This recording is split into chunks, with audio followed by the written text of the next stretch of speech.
Let's talk about that feeling. You know the one.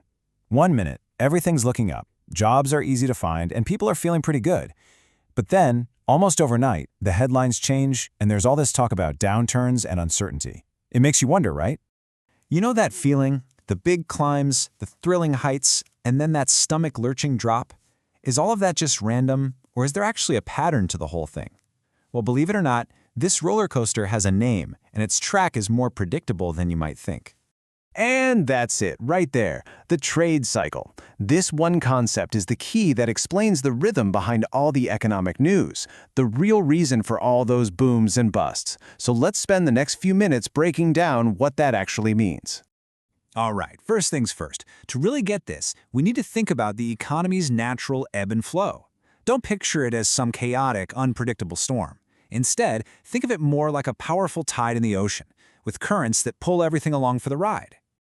See, the most important thing to get here is that these ups and downs aren't just isolated events. Nope, they're all connected. It's like a giant chain reaction. A change in how much we're producing affects jobs, which then affects how much money people have to spend, which, you guessed it, affects prices and how well companies are doing.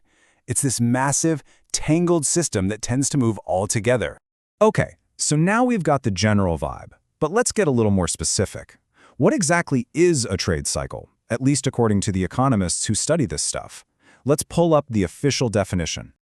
So this is the textbook answer, and it's actually really good. The two words you really want to lock onto here are wave-like and alternating. This tells us it's not a straight line up or a straight line down. The economy is always moving from a period of growth, what we call an expansion, into a period of decline or a contraction, and then it starts all over again. You know, the famous economist John Maynard Keynes really boiled it down to its simplest form. He just said, you've got your periods of good trade, think rising prices and lots of jobs, and those are always followed by periods of bad trade, falling prices and higher unemployment. It's a really straightforward, common-sense way to look at it. And W.C. Mitchell adds another really crucial piece to the puzzle. He zeroes in on that word, general. This isn't just one industry having a great year while another one struggles. A real expansion is when lots of different parts of the economy are all growing at roughly the same time. And, well, the same goes for a recession. It's a widespread, synchronized thing. Okay, so we've defined it. But how does it behave? What's its personality? Well, the trade cycle has some very specific quirks and characteristics. You could almost call them the rules of the ride. The big thing is, it's not random. It's got a rhythm. Just like the ocean's tides, it moves in a pretty consistent sequence. You have the sunny days of prosperity, which eventually lead to a downturn or a recession. That hits a bottom, a trough, before a new recovery kicks in, leading us right back to prosperity. It just keeps happening, over and over again. But here's a really interesting twist. The ride down feels very different from the slow climb back up.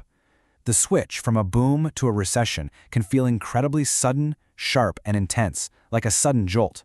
But the recovery, the climb out of the hole, that's usually way slower, more of a gradual grind.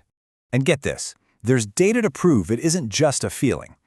On average, the good times, that expansion or boom phase, can actually last about twice as long as the bad times, the recession. So while those drops can feel pretty scary, it's a little bit of a comfort to know that the periods of growth usually have more staying power. Now, it's also super important to realize that these swings don't hit everyone the same way.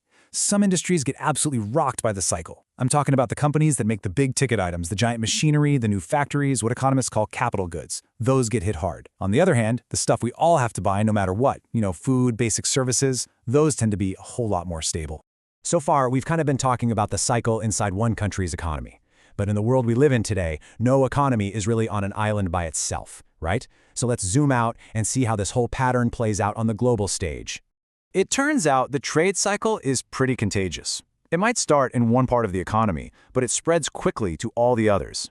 And it definitely doesn't stop at the border. Thanks to international trade, a boom or a bust in one major economy can send shockwaves all across the planet, creating a chain reaction that hits countries thousands of miles away. And here's where the rubber really meets the road. All of this constant cycling up and down creates this thick fog of uncertainty. I mean, imagine you're trying to run a business. How do you decide whether to build that new factory or hire a bunch of new people when the future is so unpredictable? It makes planning for the long term incredibly tough. So if there's one thing to take away from all this, it's that no two cycles are exactly alike. They're like fingerprints. Each one has its own unique length and intensity. But that basic pattern, that wave of expansion and contraction, that is just a fundamental, unavoidable feature of how our modern economies work. Which, of course, leaves us with one last massive question.